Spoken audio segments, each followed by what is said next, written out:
very good evening and welcome to the news tonight here on Sabha TV. I'm Tracy Shilshi, and in the next 30 minutes I'll be getting you all the details from India and across the world, all the top stories. Of course, leading it are, the fifth and final phase of the Bihar elections coming to a close today. We're looking at the exit polls as well. All that in a bit. First, the headlines.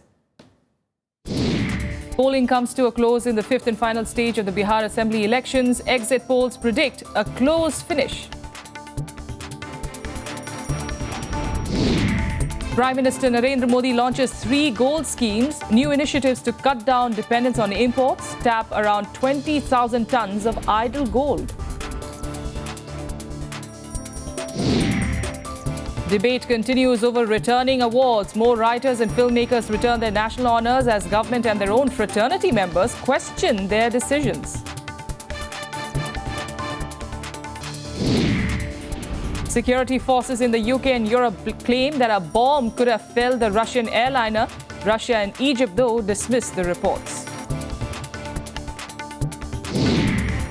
And in the first test at Mohali, India take 2 South African wickets to at the close of play after their innings pulled up for 201 runs.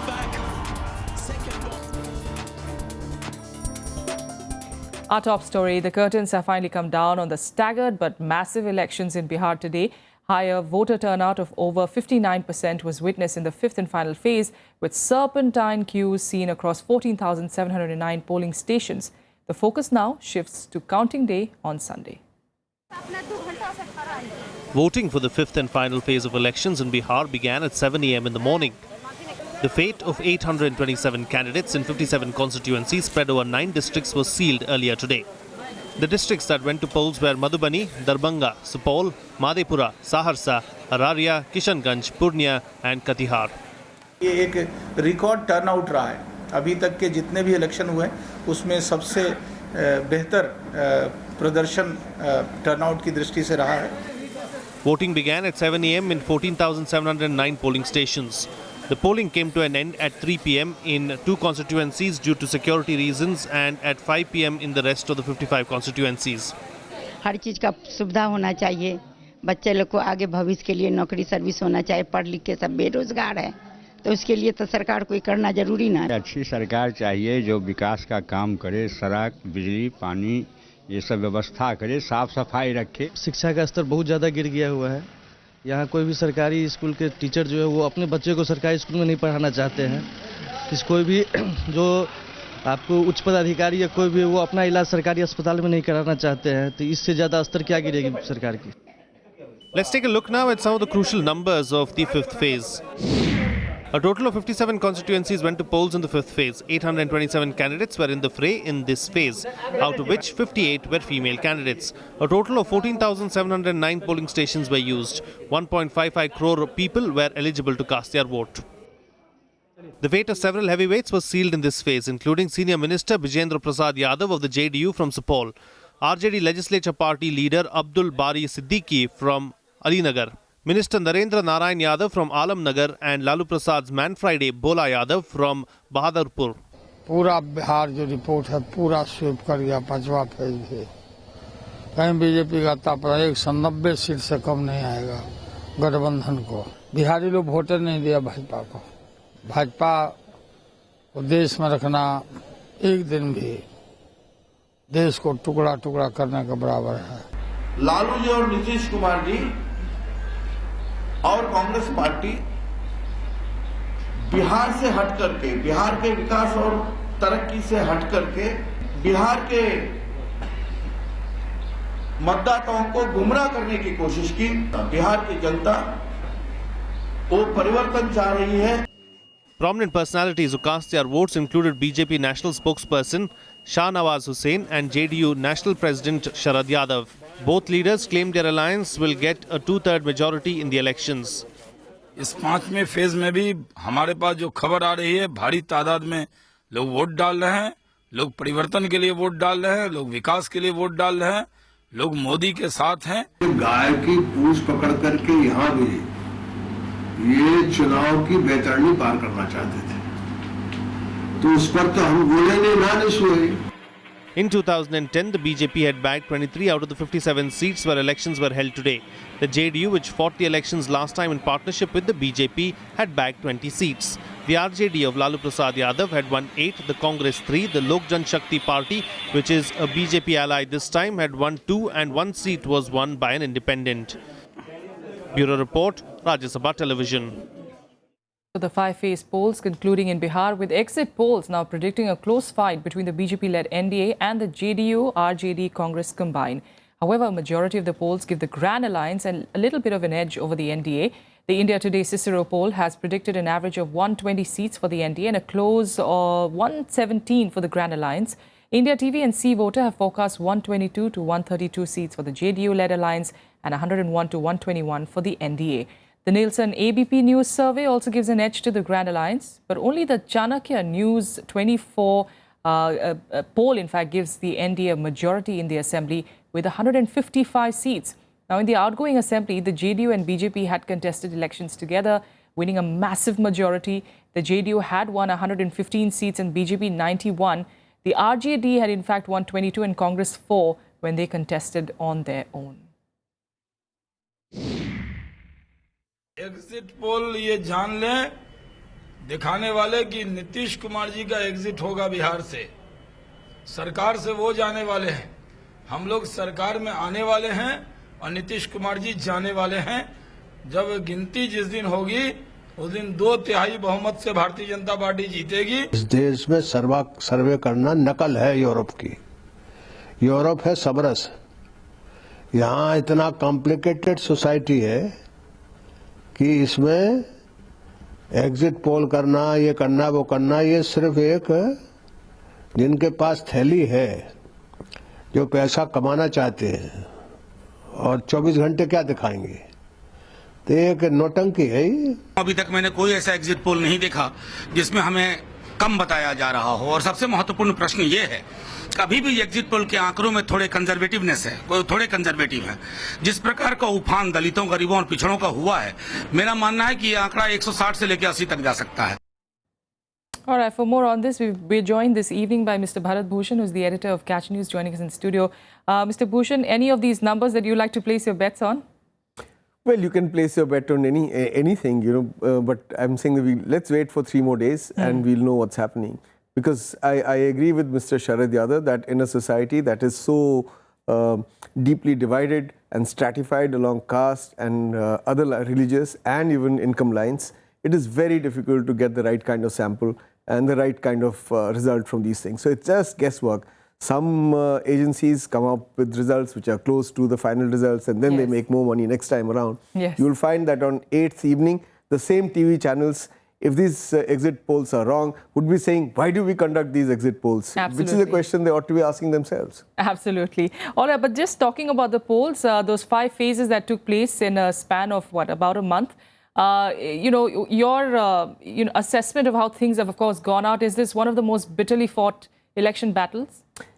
It has been a bitterly fought election battle, and I don't think it is right to say that the fate of Bihar alone will be decided in this. I think the fate of the central government, not in terms of its stability, but in terms of what it is able to do, would also be decided.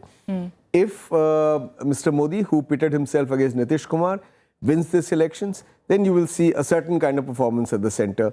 Then you will see maybe their numbers increasing Rajya Sabha a little bit. Then you will see what happens in UP and West Bengal, Tamil Nadu, Assam, the states which will go to elections over the next few years. So it will set the trend. Yes. It will also show people that Mr. Modi continues to be the electoral icon of BJP. He can win elections because Delhi, they got a drubbing. If they get a drubbing in Bihar also, then it will become very difficult for them to go through the reform process in Delhi.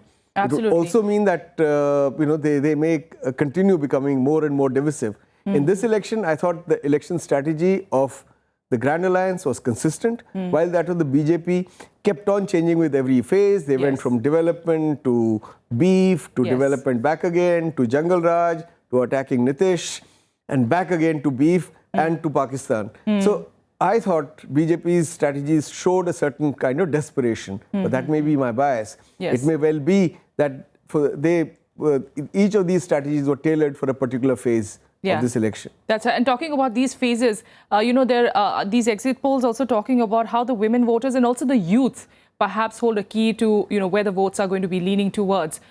Is that what your assessment too could be? Well, I went to Bihar only for a brief period of time, and I found even in a city like Patna, the youth was deeply divided along caste lines. In fact, one of them asked me, why do you expect us to not vote against caste lines when every leader gives appointments on caste basis, all the transfers are on caste basis, all the favors are done on caste basis. So he said, if I don't vote for my caste candidate, I'll be at a disadvantage. So why do you want me to go outside my caste? So that is how deeply divided that society is, and that's the appreciation of the job market, where opportunities are limited, where reservations are the only way forward for large sections of youngsters in Bihar. So to talk against reservations, to say it should be reviewed as the RSS chief did, and then put BJP on the back foot, was counterproductive with the youngsters. As for women, I heard two arguments. One was that they were going out and voting for Nitish because of his bicycle program and so on and so forth for the girl child. The other one was that because he wanted to raise taxes and he had a new excise policy in place, so you had liquor shops opening in every village, and women were going and voting against that because men were becoming dependent on alcohol, their sons, their husbands, their brothers. So they were voting. So you heard both things. So I would like to see what happens on the 8th. And did this woman vote really go for Mr. Modi? Does he? What is it that he brings to the table for women? I don't know. Absolutely. November 8th, of course, here on Rajya Sabha TV from morning till evening, we'll be having special programming. Of course, do join us then. But Mr. Bharat Bhushan, thanks so much for joining us. For the moment, though, we'll have to wait, of course, till Sunday to get that clear picture. Meanwhile, let's head on to more news now. And in a bid to rein in the gold imports, Prime Minister Narendra Modi today launched 3 gold schemes, including a gold monetization scheme. Under the new schemes, people can deposit gold with banks and earn interest. While there is no upper limit, the minimum amount of gold that can be deposited is 30 grams. Modi said that the scheme can be a great tool for women empowerment. Prime Minister Narendra Modi launched 3 ambitious schemes to put around 20,000 tons of gold lying idle with households. The schemes are to reduce dependence on gold imports while offering interests to the depositors. Under the gold monetization scheme, people can deposit gold and earn interest of up to 2.5%. Under the sovereign gold bond scheme, investors can earn an interest rate of 2.75% per annum by buying paper bonds. The first ever Indian gold coin and bullion was also unveiled, under which coins will be available in denominations of 5 and 10 grams. A 20-gram bullion will also be available. At the launch, the Prime Minister said that women would be the biggest beneficiaries of the new schemes. He also said gold bonds will be more beneficial than physical gold. किसी ने कोई बहुत बड़ा जलाशय बनाया हो, dam बनाया हो, अरबों खरबों रुपए खर्च किए हो, लेकिन अगर कैनाल नेटवर्क न हो और किसानों के पास पहुंचेगा नहीं तो क्या करना उसको? ये हमारा 20,000 टन सोने की यही हाल है जी. हमें इसको राष्ट्र की शक्ति में परिवर्तित करना है. The Prime Minister hopes that these schemes will help the country financially. Finance Minister Arun Jaitley said that gold lying idle with individuals can be a personal savings, but it does not help in the development of the country. Bharat को गरीब रहने का कोई कारण नहीं है, कोई कारण नहीं. कोई लॉजिक ये नहीं समझा पा रहा है कि हमें गरीब क्यों रहना चाहिए. अगर हम थोड़ी कोशिश करें, सही दिशा में कोशिश करें, तो हम पर जो ये टैग लगा है उस टैग से मुक्ति पा सकते हैं. दुनिया के बाकी देशों की तुलना में इस देश में सेविंग्स करना, बचत करना और ठीक समय पे सुरक्षा के लिए वो काम आना, ये उस सभ्यता और स्वभाव का एक हिस्सा है. लेकिन एक दूसरा स्वभाव भी था, और वो था सोने के प्रति एक मोह. और सोने के प्रति जो मोह था वो केवल ज्वेलरी, जेवर के रूप में नहीं था, लेकिन रॉ सोने को रखने के दृष्टि से भी था. However, industry experts and bankers say a lot of people may not take up the monetization scheme due to concerns that the tax department could question the source of gold. Another concern is the likely loss of 20 to 30% of the weight of jewelry, as it is melted at certified centers at the cost of the depositor. Huge gold imports pushed India's current account deficit to a record $190 billion in 2013, prompting the government to hike its duty on imports to a record 10%. Bureau Report, Rajya Sabha TV. We're at a quick break here, but still ahead, 14 people lose their vision in botched up cataract surgeries in Maharashtra. Details of that in a bit.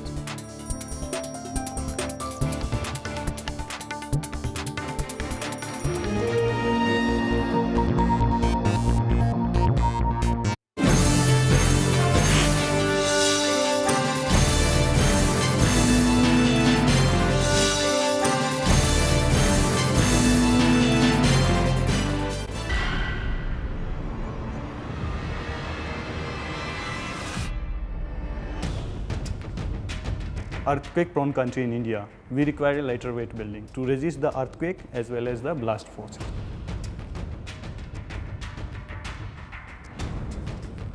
This foam has a very different characteristics of energy absorption, which gives you strength under the case of blast and impact. Watch Eureka with Dr. M.D. Goel, scientist at CSIR Neeri, on Rajya Sabha television.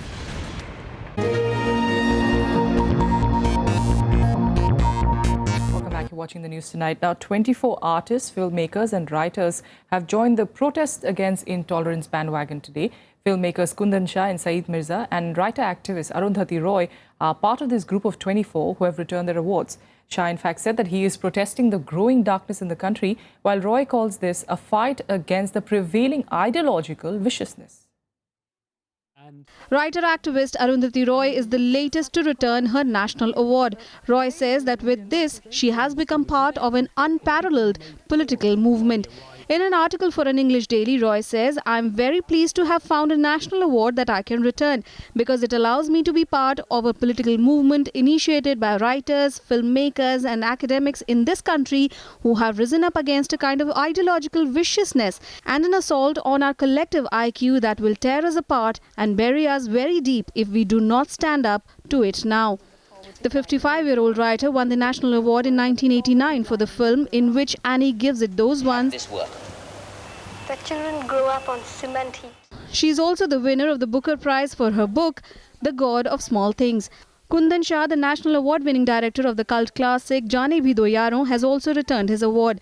His reason for returning the award? He says a film like his 1989 classic would not have seen the light of day in today's atmosphere. Arundhati Roy, Kundan Shah and Saeed Mirza are among 24 persons who have decided to return their awards. However, the criticism for this so-called award wapsi also continues from both the political class and the film fraternity. Intolerance is towards the mandate of the people. It's an organized, orchestrated campaign. There are thousands of people who got award. Some few people have returned it. I have no problem in their returning award. It's their choice. But at the same time, linking it to a government which is not responsible. They should have protested against Maharashtra government or Karnataka government or Uttar Pradesh government. सब हिंदुस्तान आज इस बात पे तंग है. Everybody feels. You mean to say that India will have no Sikhs, no Hindus, no Buddhists, no Jainis, no Muslims? How do you visualize a country like this? Do you think it's right to return awards? I don't think so. I don't think so. When 3.5 lakh Kashmiri Pandits were asked to leave from their homes, I made an appeal, I made a constant appeal to Kundan Shah and Saeed Mirza during that time that please react. They didn't think of returning the award that time. They remained silent after 1984 Sikh riots. They didn't return the award then. They didn't return the awards after 1993 riots. Meanwhile, Moody's Analytics has said it stands by its report that had asked the Prime Minister to keep BJP members in check or risk losing global credibility. The clarification comes a day after the government dismissed the report as being the personal opinion of a junior analyst passed off as a commentary on India.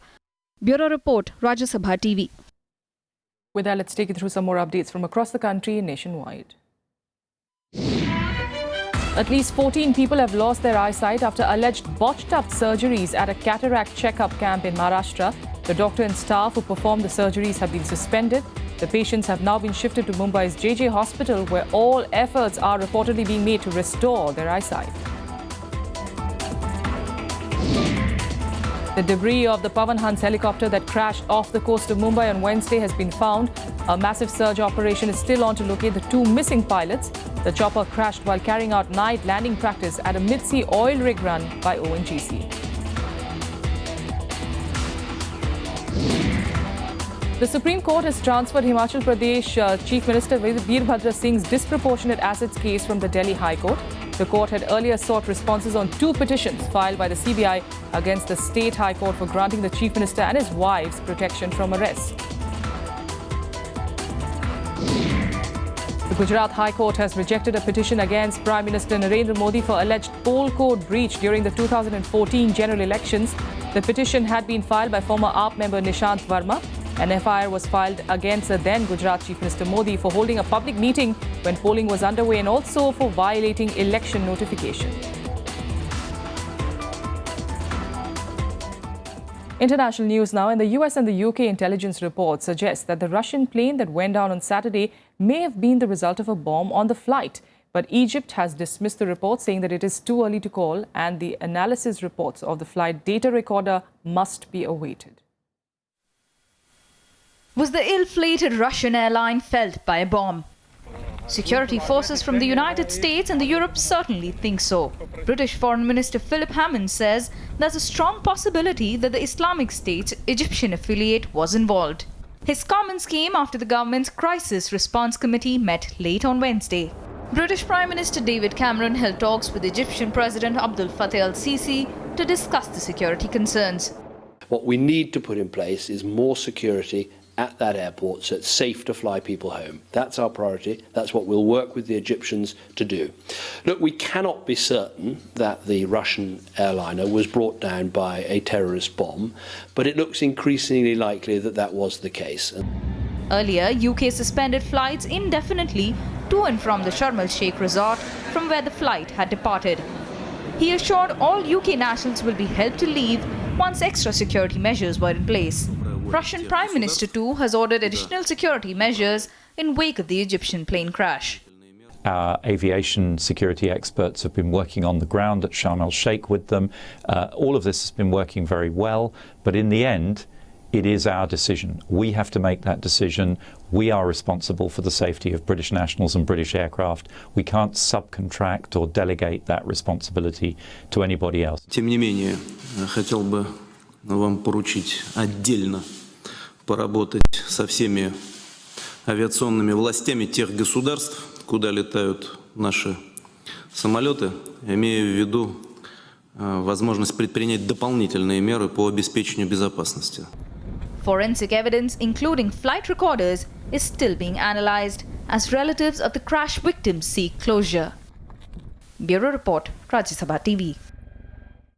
And now let's focus on cricket. And on a dry surface in Mohali, India came back strongly after its batting folded out for just 201 runs on day 1 of the first test. By stumps, South Africa were 28 for 2, trailing by 173 runs. Of the 12 wickets to fall during the day, spinners accounted for 9. Dean Elgar was the unlikely demolisher, claiming 4 wickets.